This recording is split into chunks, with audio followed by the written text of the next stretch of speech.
When it comes to training and racing, I think it's very important that you understand what your sweat rates are based on the temperature, the humidity, the duration, and your intensity. I know that may sound a little overwhelming at first, but if you're running the Garmin dashboard and you're using the platform on a daily basis, the good news is every variable that I just mentioned is being captured and is easily available for you to be able to look at what those variables are: temperature, humidity, duration, and intensity. On the intensity side, we look at average and max heart rate. The only additional variable that you need to add to this is the utilization of our sweat rate calculator. If you go into the description box below, please click on the link that's denoted as resources. And right there you can choose a multitude of resources, but for the sake of this conversation, download the sweat rate calculator. What it's going to allow you to do is just simply capture your weight before and after a workout, document how much fluid you consumed during, and put those three variables in, and it will calculate your percentage of sweat rate.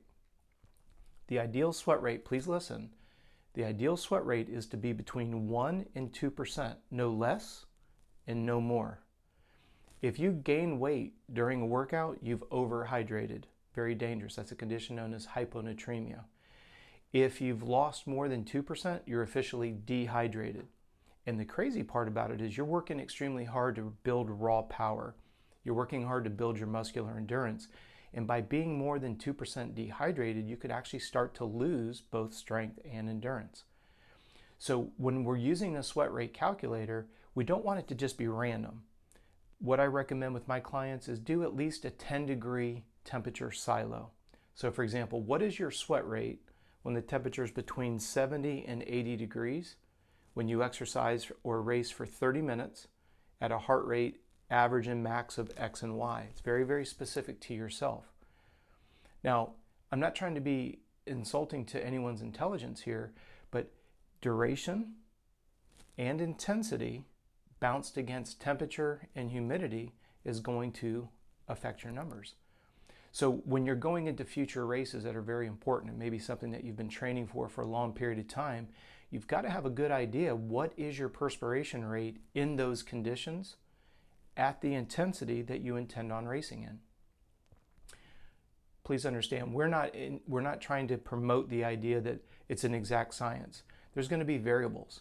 But what we have seen, unfortunately, is a lot of athletes will come to us as a new client, very disappointed in a race result. And then when we go back and we ask them the questions, well, what was your sweat rate for that intensity at that distance that you were trying to race? It doesn't matter if it's motorcycles, triathlon, road racing, running. It doesn't matter what the sport is. You've got to understand what your sweat rate is, and it's dictated by those four variables. And once again, the Garmin is going to capture all of it. If you're using the Garmin, go over to your activities, and this is particularly on the computer. It's a very easy report to find. Go over to activities, click all activities, go to the specific event. Let's say that you did a time trial. Let's say we're going to take cycling, for example. You know that you've got to do a 40K time trial. You've got to go out and you've got to test what we refer to as a nutritional intensity test.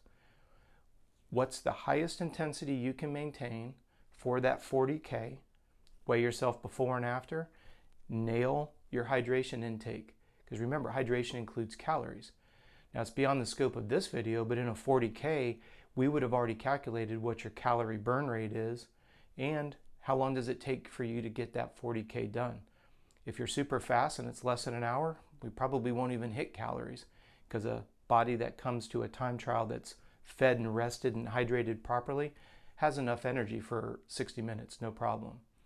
But what I'm trying to get at is when you do have an upcoming race, you need to be proactively deciding how much and when you're going to consume calories, electrolytes, and water.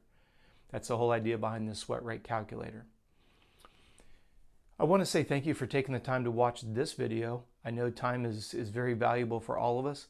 I want to share these nuggets with you guys because I want to eliminate those frustrations. When you're in extremely good shape and then you have a less than desirable race result, let's stop to think about what could have been undermining it. And knowing what your perspiration rate is, knowing what your calorie burn rate is a very easy way to proactively guarantee a better race result.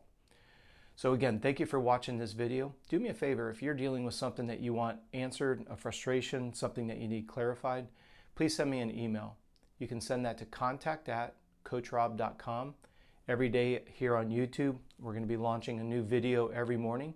So please subscribe, turn on the notifications. Once again, thank you for your time today, and we look forward to seeing you tomorrow.